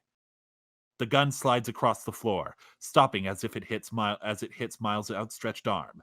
As the two men continue fighting, Miles wakes up and grabs the gun, holding it up, his finger on the trigger. You were there too. Gregory sees Miles holding the gun. Miles! The guard punches Gregory across the face, knocking him out. What do you think my father was doing there? The handgun. He was trying to destroy the trial's evidence. I have no intention of becoming the kind of attorney he was. Phoenix lets out a heavy sigh, processing what he's just been told, but has little time to reflect before Maya bursts into the visitation room. Nick! Hmm? Red, white, he's... We see Red on his back in his prison cell, blood trickling out of his mouth. There's a half-eaten meal beside him. Damn it! They beat us to him. If they can get to him, then... It's okay, Miles. As your attorney, I'm on your side until the end. I'll never give up. Right, there is something that I've been thinking for a while.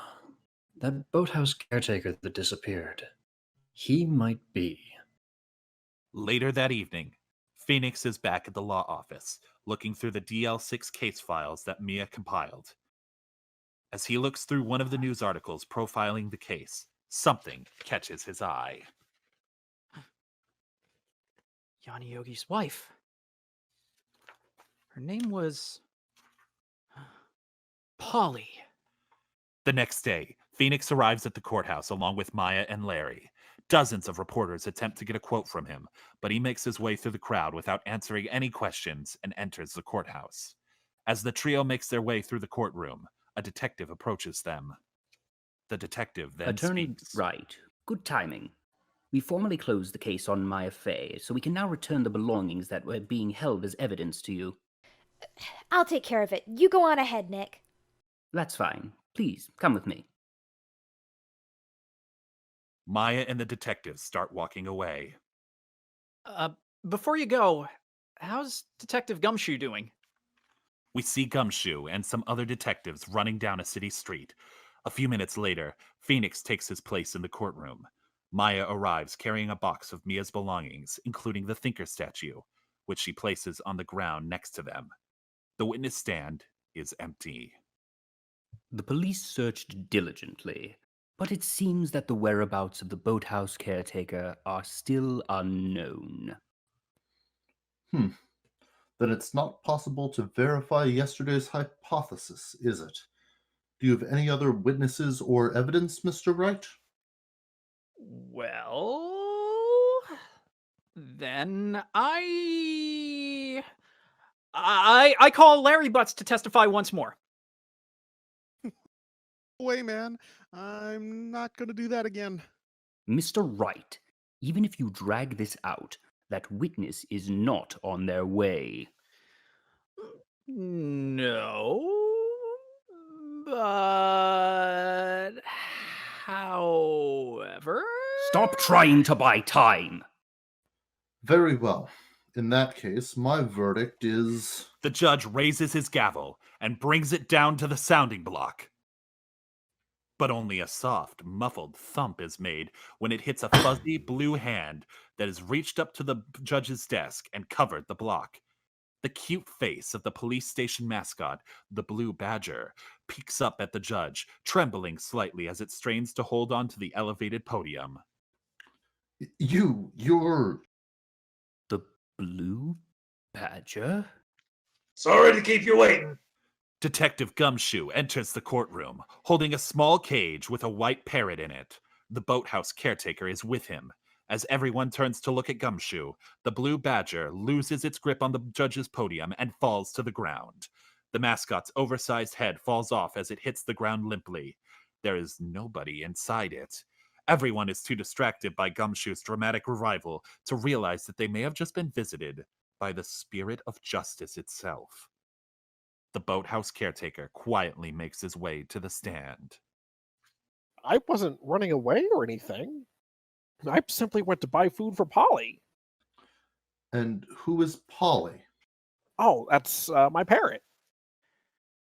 All right, witness, please start off by telling us your name. Objection! He testified about that yesterday. He has amnesia. Then I'll help him remember it. Witness, your name is Yanni Yogi, isn't it? Yanni Yogi, the defendant from the DL6 case from 15 years ago? Correct. Witness, you killed Robert Hammond to get revenge for the DL6 case and tried to frame it on Miles Edgeworth, didn't you? Hold it, Mr. Wright. This is a court of law, as you may recall. This man, this witness, is Yanni Yogi. Fascinating. However, how do you propose to prove this to the court? Yogi's deceased wife was named Polly. The same name as his parrot. Objection! It's a mere coincidence. I agree. Phoenix, fingerprints. Right. I request to have the witness's fingerprints analyzed and compared to the fingerprints on file for Yanni Yogi from 15 years ago. I'm sorry, but that's impossible.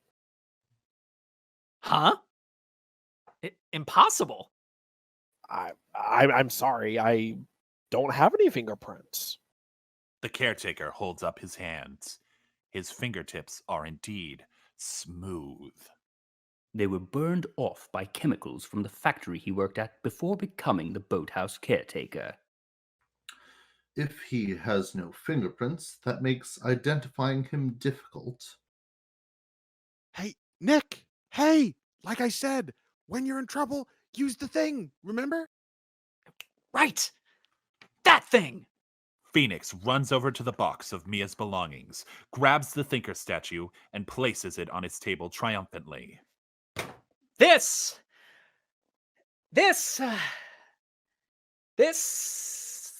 is useless! What are you talking about at a time like this?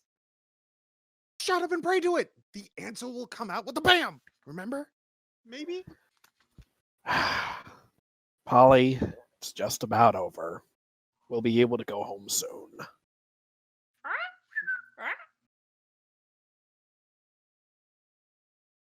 If you can't prove that the witness is Yanni Yogi, any further cross-examination is pointless.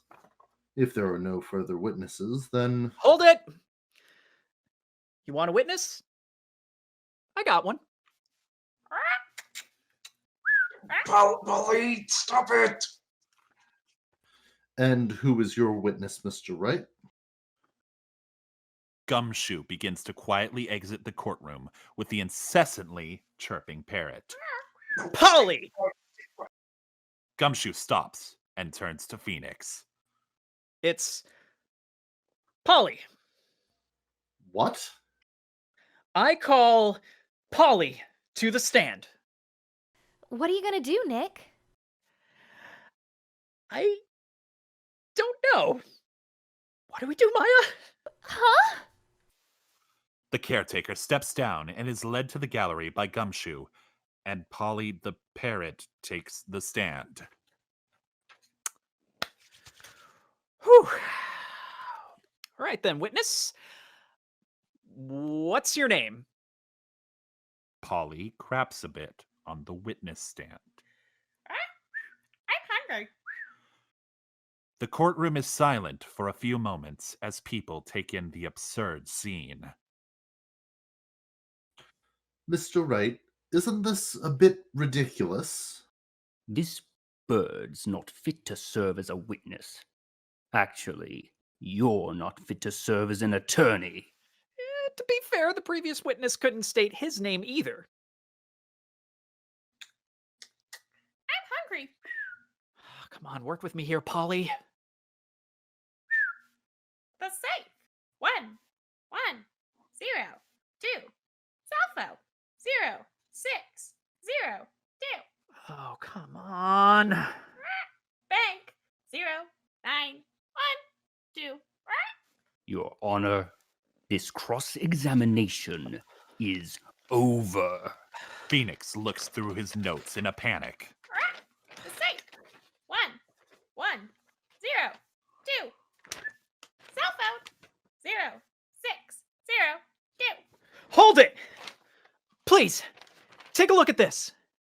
Phoenix slams his desk, and a projection appears in front of Polly, displaying a detailed document with the header, Polly Yogi. Several lines of text are highlighted and enlarged. Born 11/02. Married 09/02.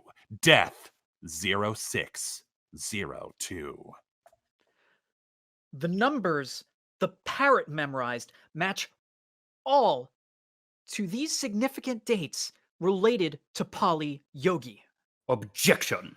That's absurd. This is a mere coincidence, that's all. Indeed, alone, it is a little weak for evidence in a murder trial. Polly, do you have anything else? Talk to me, please. Can you help us? Yeah. You're hungry, right? Gumshoe, do you have her food? Gumshoe nods and pulls a small bag of bird feed out of his trench coat. Phoenix takes the bag and slowly approaches Polly again. Hey, Polly.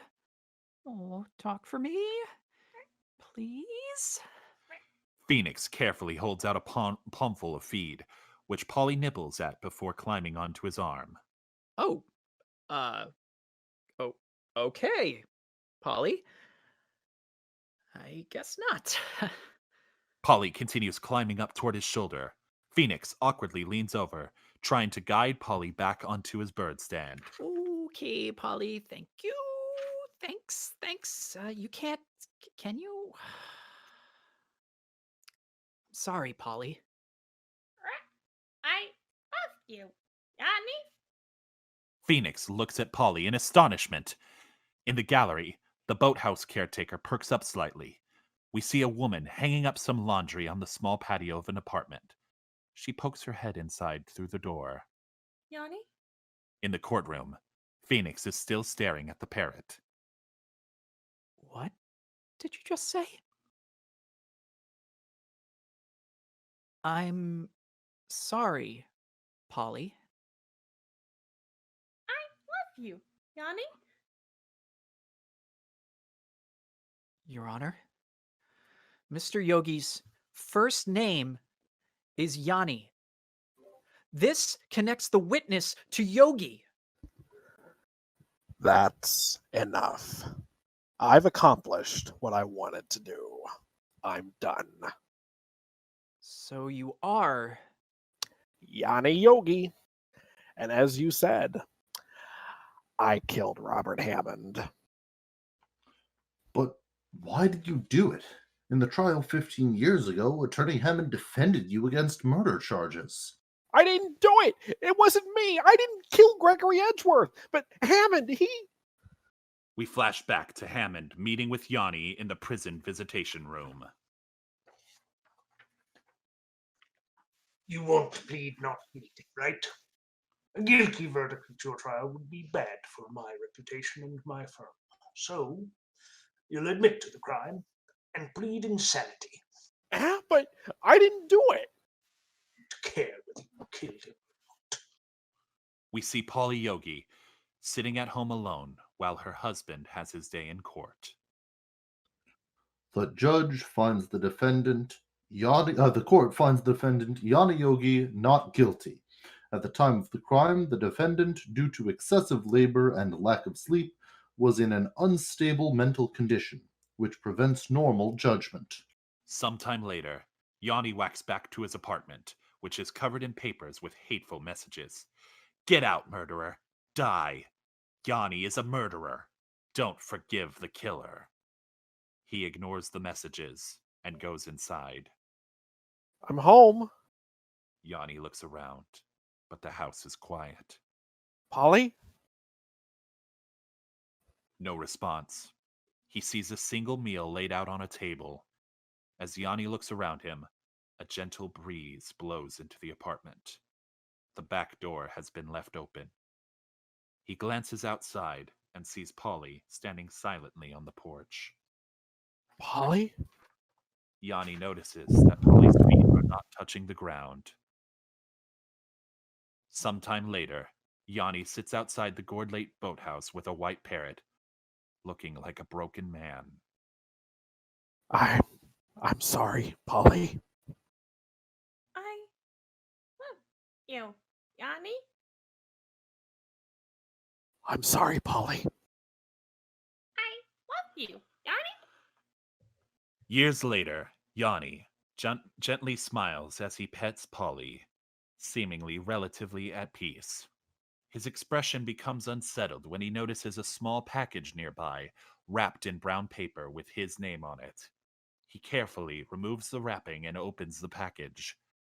Inside, he finds an envelope, a bottle of hydrochloric acid, and a gun. He opens the envelope and removes several pieces of paper. The top page reads, "The time has come for you to take revenge on Robert Hammond and Miles Edgeworth, the ones who ruined your life. Don't forget the DL6 incident." He flips to the next page and finds instructions. Later, he carefully pours the hydrochloric acid into a metal pan on the ground before stuffing a rag into his mouth. He looks at his hands hesitantly before lowering them into the pan. The sound of his muffled screams accompany the sizzling of the acid on his skin. Once his hands have healed, he gingerly picks up the handgun. We return to the courtroom. Yanni is sitting on the ground next to the witness stand. I have no regrets. All that's left for me is to join Polly on the other side. I'm sorry, Polly.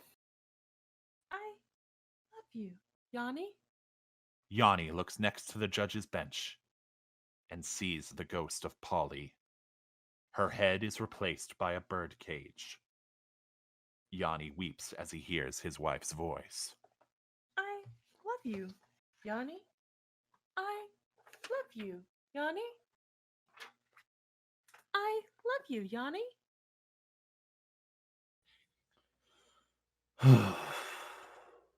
Bailiff, please place Mr. Yogi under arrest. There are a few mysteries left unsolved. Still, Mr. Edgeworth has been cleared of suspicion for this particular case, so I would like to pass judgment on the murder of Mr. Robert Hammond. This court finds the defendant, Miles Edgeworth, not guilty. Objection! Did someone just say objection? No. Edgeworth? Your Honor, I object to your judgment. What do you mean? I'm not innocent at all. As we have heard, Yanni Yogi killed Robert Hammond in revenge. But revenge for what? Yanni Yogi wasn't the killer 15 years ago. The murderer, the criminal in the DL6 incident. It was me. Your Honor, I confess my guilt. Order, order. This is certainly unexpected. The defendant, declared innocent, is confessing to another crime. We're going to take a brief recess here and then continue to investigate the DL6 incident. Court is adjourned. Phoenix, Miles, Maya, and Gumshoe head to a waiting room in the courthouse. Phoenix furiously pores over his case files, while Miles stands nearby, looking despondent. I'm sorry, right. I've just wasted all of your effort. Mr. Edgeworth, I just don't believe it, pal. I mean, you killed your dad? I don't want to believe it myself, Detective, but it's the truth. I deserve to be punished. Murder is murder, no matter what the circumstances. It's crazy. Just crazy. Nick, what are you doing? Huh. Oh, I was just reading through the court record once more. I'm getting my case ready. Your case? For what? Oh, isn't it obvious? I'm gonna prove that Miles Edgeworth is innocent. What are you talking about, pal? He just admitted to it. He confessed that he did it. In court. Hey, I'm sorry, Edgeworth, but I don't believe your confession. What? There's something that doesn't add up, but I know the truth is right here in this court record. In any case, tighten your belts. The real fight is beginning. Like I told you, I'll believe in you until the end. I'll prove your innocence, even if you suspect yourself. Right. A few minutes later, they all return to the courtroom, and Edgeworth takes the stand. 10 years ago, my father, who was trying to destroy evidence, a handgun, had been caught by Mr. Yogi, and the two got into a violent brawl. I witnessed the fight and ran in, attempting to protect my father, but Mr. Yogi threw me aside. I was knocked out for a moment, but when I regained consciousness, the handgun was next to me. I picked it up. We see the young Miles picking up the gun, pointing at Yogi, who is punching his father repeatedly. Gregory sees Miles holding the gun. Miles! Yogi punches Gregory across the face, knocking him out. I threw the gun at Mr. Yogi. I wanted them to stop fighting. Miles throws the gun, which hits Yogi in the back of the head and fires. A moment later, there was a single gunshot, followed by a terrible scream that haunts me to this day. I then passed out again, that's all. So, the truth of the incident from 15 years ago has finally been revealed. Objection! Phoenix stands behind his table, which has stacks of documents and the Thinker statue on it.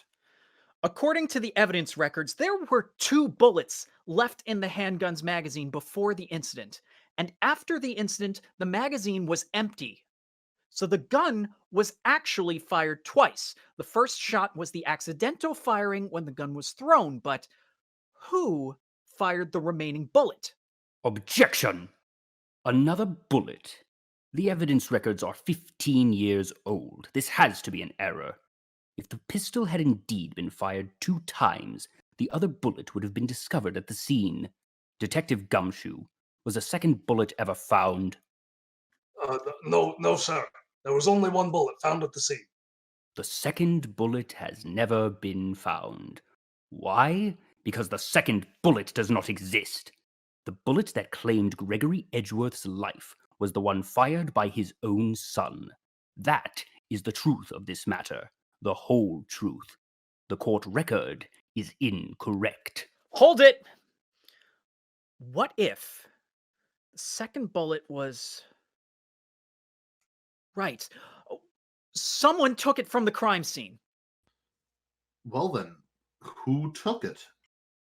Oh, the murderer, of course. Maya silently grabs her pendant. The murderer. Then tell us, just who is this murderer?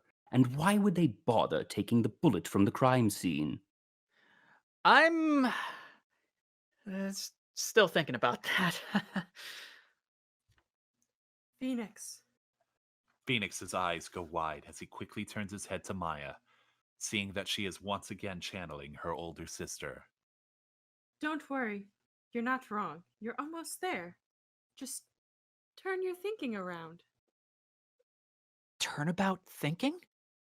The elder Fae nods silently before departing. Maya stumbles where she stands, but Phoenix catches her. Is everything all right? Turnabout. Mr. Wright? The culprit had no intention of taking the bullet from the scene. What if they had no choice but to take it? Had no choice? What do you mean? Well, for instance, what if the bullet hit the murderer? If they were shot, then they'd have had no choice but to take it with them. But there were no other injuries on Miles Edgeworth or Yanni Yogi, and they were the only other people in the evidence room. So there had to have been someone else. Another person was there. We see and hear various pieces of the case. Gregory Edgeworth in the evidence storage room. Misty's spirit channeling. Yogi pleading. Yanni! I didn't do it! Yogi! The Thinker statue. Mia Fey's murder in the law office. Red White, dead in his prison cell. There's a mastermind behind all of this. Robert Hammond's corpse. The letter. Gregory Edgeworth's final trial. Father. This evidence proves that the defendant violated the firearm control law. In the present, Phoenix stares at his case files. It wasn't Miles Edgeworth or Yanni Yogi. The DL6 case had one more key figure. The person who faced Gregory Edgeworth in court 15 years ago. It was... Phoenix looks across the courtroom. Prosecutor Von Karma? It was you! The gallery rumbles at the accusation. Rumble. Silence! Prosecutor Von Karma, you don't object? I see no need. Why honor this ridiculous outburst with my objection? A workaholic who in 40 years has only taken a single day off. And it was 15 years ago. What could have possibly led to you breaking your perfect record? Fine, right? You want to do this? So you're claiming that I took a vacation to heal my injury from the incident. Fascinating. Prove it. I would have needed surgery, no? Where did I go under the knife at, Mr. Wright? Bring the doctor that operated on me. Have him testify. Nick, let's find out who his doctor is. It's no use. I know Von Karma. Perhaps too well. He's perfect. He wouldn't leave clues. He probably didn't undergo surgery. That would leave a doctor as a witness. So what, Nick? Did Von Karma pull out the bullet by himself? That'd be insane! No, he couldn't have. Wait. Does that mean What is it?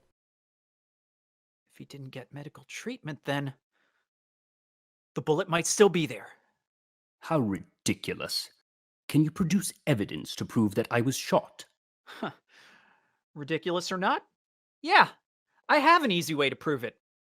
Hey, Larry, let me borrow that.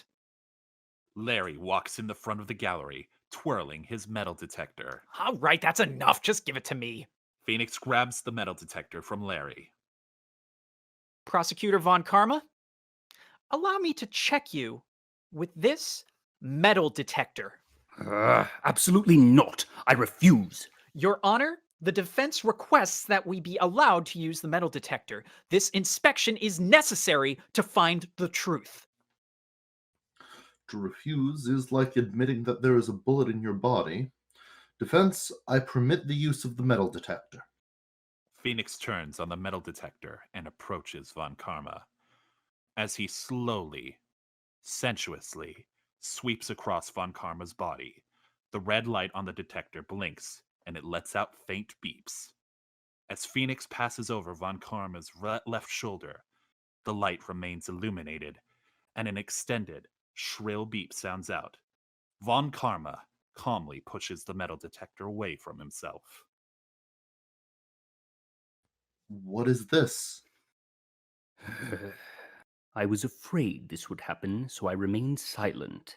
Indeed, there is a bullet in my shoulder.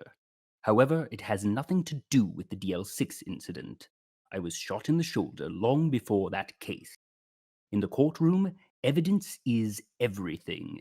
If you insist that I'm a criminal, then provide evidence that links my shoulder's bullet with the DL6 case. Your Honor, I request an inspection of the handgun from the DL6 incident. If we compare the ballistic markings of the gun with the bullet in Prosecutor Von Karma's body, I'm sure they'll match. Bailiff, please retrieve the gun and have it investigated. It should be in the evidence storage room. As the gallery rumbles, Larry stands up and applauds. Nick, that was amazing. A few minutes later, the bailiff returns. Your Honor, the gun. It's missing, it is. I beg your pardon? So sorry, Mr. Wright. With no proof, you cannot convict me of any crime. Von Karma smirks at Phoenix, who turns to a stack of evidence. I came so far. Mia, I'm sorry.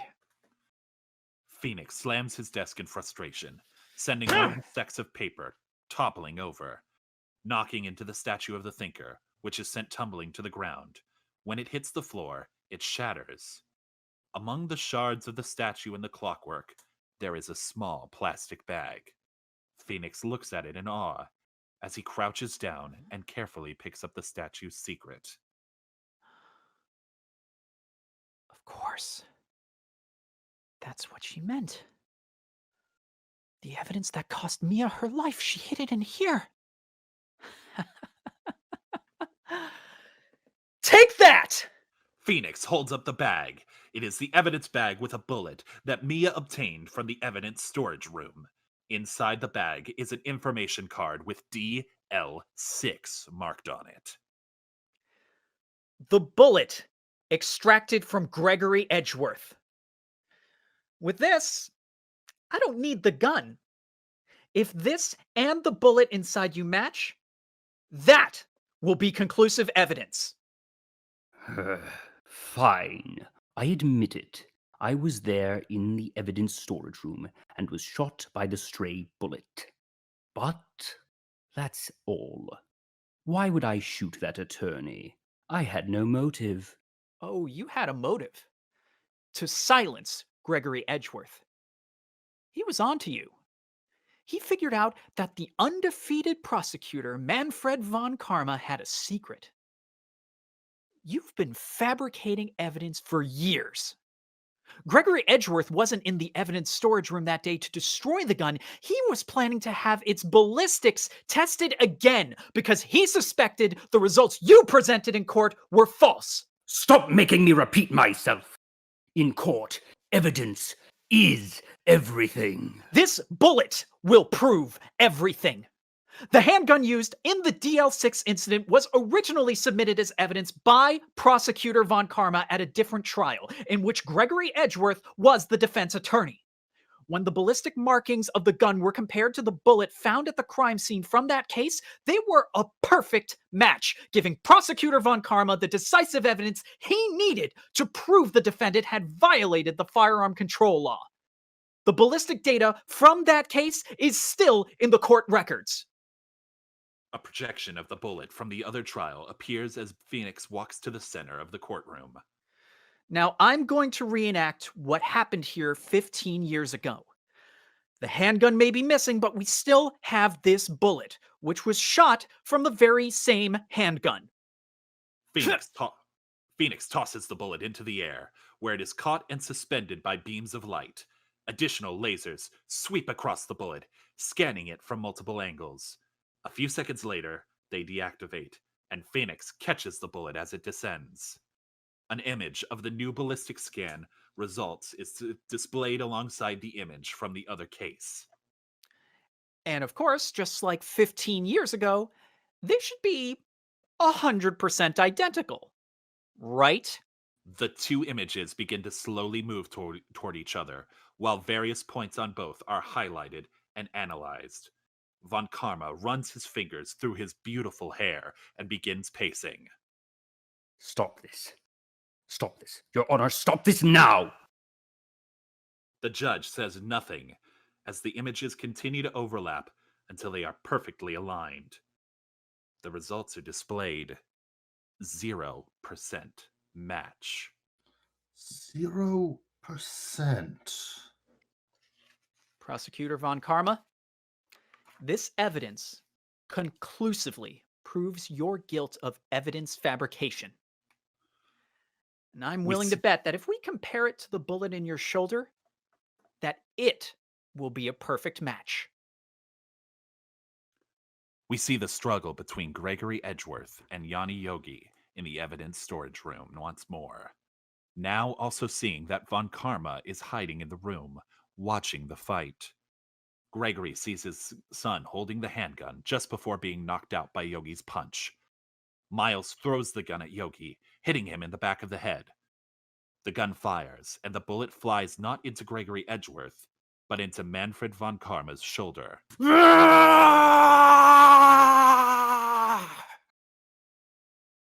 As Miles passes out, he doesn't see Yogi also falling to the ground, knocked unconscious from the blow to his head. But he does hear von Karma screaming in agony. Von Karma steps out from his hiding spot, looks at the three unconscious people around him, picks up the gun, and shoots Gregory Edgeworth. We return to the courtroom. Your perfect trial record is, and always has been, a fraud. To protect your secret, you murdered Gregory Edgeworth and inflicted pain and misery on countless people. Your stupid face. Your stupid face resembles his so much. So clueless. So inexperienced. Just a foolish, inexperienced attorney. Do you know why you get to live every day so peacefully, when all you do is act righteous and show off. It's because of us, the prosecutors. Because we, prosecutors, put the scum of the earth in jail. Damn it! Damn it. Don't you understand? Those lowlives always pretend they're innocent, ignoring what they've done and pleading not guilty. They're all out there. They'll do anything to escape justice. So we have to do anything to bring it to them. We can't just sit here and let them walk free, damn it! Damn it, damn it! Fabrication? Concealment? So what? Overlooking their crimes is unacceptable. I did whatever it took to put criminals behind bars, as people who dedicate their lives to the courtroom, to the practice of law. That is our mission. Objection. Our mission is to seek the truth. Bailiff, take him away. Von Karma looks at Phoenix, then around the courtroom, before proudly walking out with the bailiff. This court finds the defendant, Miles Edgeworth, not guilty. Everything is silent for a moment as the projectors display the verdict and the streamers burst forth. The audience finally begins to applaud as the confetti rains down. Phoenix and Miles look at each other, utterly dumbstruck. Larry jumps for joy, grabbing fistfuls of confetti from the ground and throwing it into the air. Gumshoe lets out a joyful scream and then begins sobbing. Phoenix turns to Maya, who smiles and nods at him. While nobody is looking, something resembling a smile appears on Edgeworth's face. Phoenix, Maya, and Edgeworth walk out of the courtroom and into the defendant lobby together. Nick, we did it! Did you see his face? Von Karma was pretending to be all cool, but inside you crushed him, Nick. Crushed. I gotta say, I'm impressed. Yeah, it was pretty close, though. I was sure we were finished. I know I was on the verge of tears the whole time myself, but now it's all just a good memory.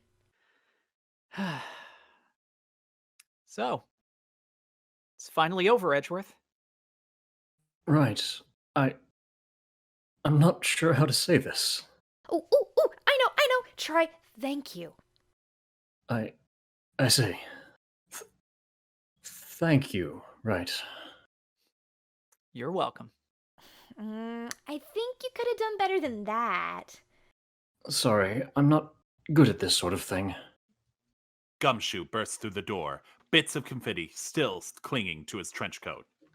Oh, amazing, pal. You pulled through just like I thought you would.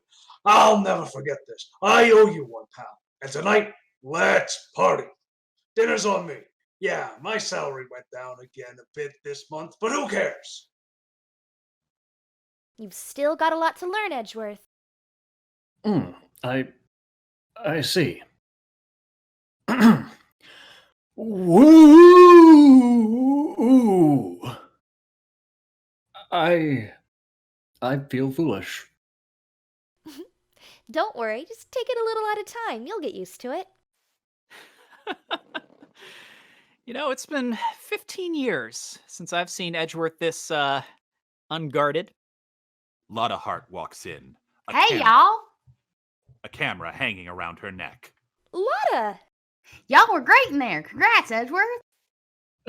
Thank y'all very much. I knew you was innocent from the start, of course. Just look at you. You shouldn't stick a hand in the cookie jar even if no one was there.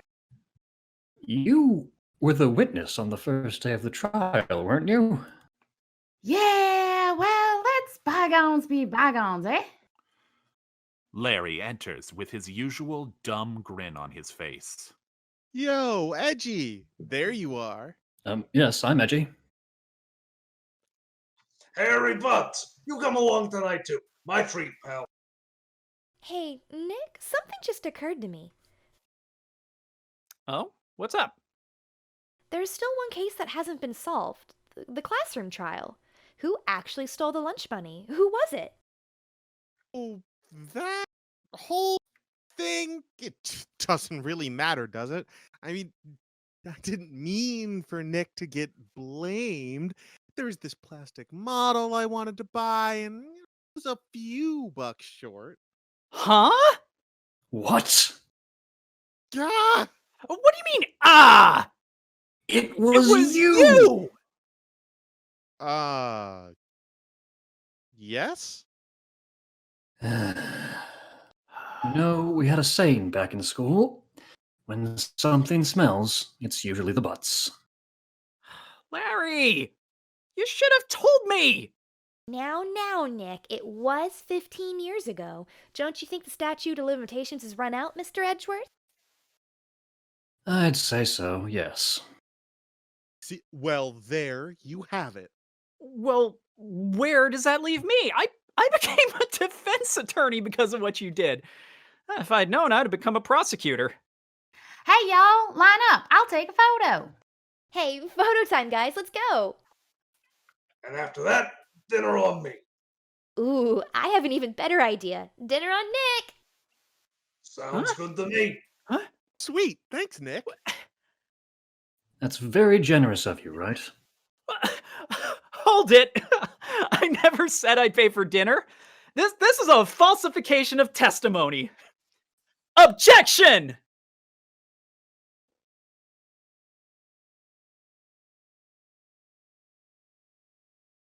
Thank you for listening to our radio drama presentation of Phoenix Wright, Ace Attorney. Phoenix Wright was played by Mario Bueno. Miles Edgeworth was played by Hayes Converse. Maya Fey was played by Kailey Reyes. Manfred von Karma was played by Joel Guttman. The judge was played by Sean Robert. Larry Butz was played by Lealin Queen. Lotta Hart was played by Barry Schrager. Dick Gumshoe, Robert Hammond, and the reporter were played by Peter English. Yanni Yogi, Red White, Misty Fey, the student, defense attorney, bailiff, and tourist were played by Taylor Starnes. Mia Fey, Polly, Gregory, Edgeworth, D. Vasquez, Winston Payne, and the teacher were played by Mary Rivette. Narration was done by me, Cam Griffin. Audio engineering was done by John H. Baker. Script adaptation was done by Joel Guttman. We are pleased to announce that our next production will be a radio drama adaptation of The Princess Bride. For information on the date of the performance and more nerdy content, please follow Digital Era Entertainment on Facebook and Twitter. This performance and our past radio drama performances are available on Digital Era Entertainment's YouTube channel. This performance is dedicated to the memory of Ruth Bader Ginsburg, a staunch advocate for justice who, much like Phoenix Wright, never gave up. We remember her as she said she wished to be remembered, as someone who used whatever talent she had to do her work to the very best of her ability, to help repair tears in her society, and to make things a little better through the use of whatever ability she had. May her memory be a blessing. Once again, thank you for tuning in. Stay safe, stay informed, and we'll see you next time. Please remember to like, share, and subscribe, and follow us across social media for updates. Thanks for watching!